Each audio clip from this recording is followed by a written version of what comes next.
So good afternoon mga boss, another day, another installation na naman po tayo ng Android QCY Android head unit with 360 camera sa Suzuki Ertiga. Yan. So check natin yung mga cameras niya mga bossing. Ito yung sa front, ito yung sa left side mirror,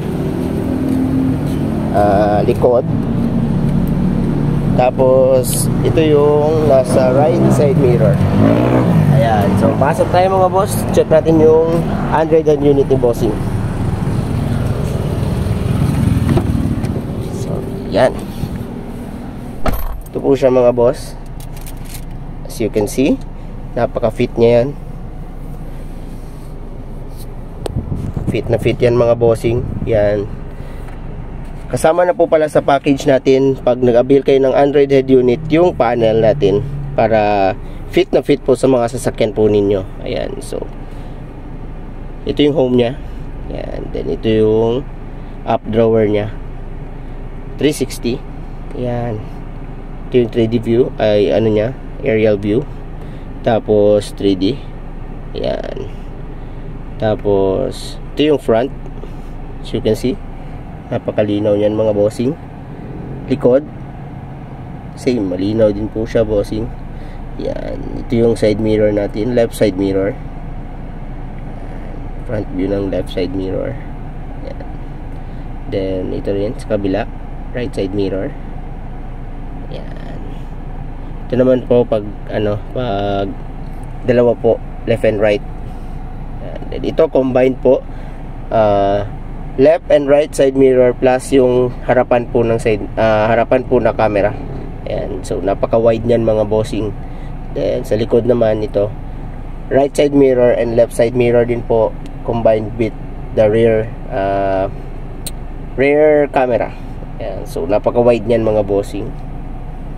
Yan.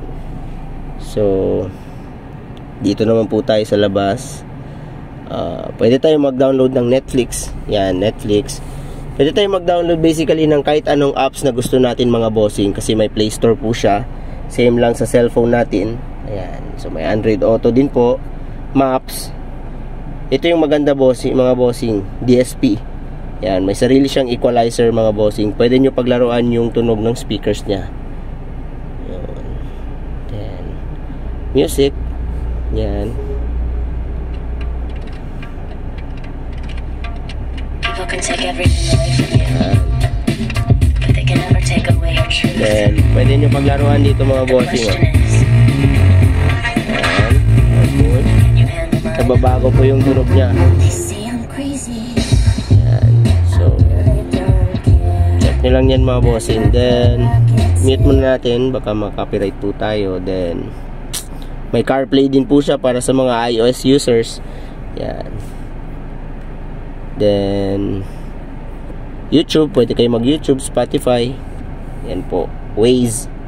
And basically parang tablet lang po siya na nilagay sa sasakyan ninyo. So napakaganda niyan mga bossing. Ma-upgrade nyo po yung mga stereo nyo sa katulad ng mga high-end ngayon na sasakyan. Yan. So yun lang po mga bossing. By the way, itong itong 360 po is nagre-record po yan pag nilagyan po ni bossing ng USB dito. And ito po, may SIM card slot din po siya para may sarili siyang internet pag nagbibiyahe. So basically yun lang naman po yung features niyan mga bossing. Yan. For more inquiries, just visit us here sa Shell Banale. Yan. Dito lang po tayo sa Shell mga bossing. Fronting Shell po tayo. Po si Andres Auto Accessories, katabi po ng Price Gas. Yan. Highway lang po yan mga boss. Feel free to visit us here. Yeah, ride safe mga bossing.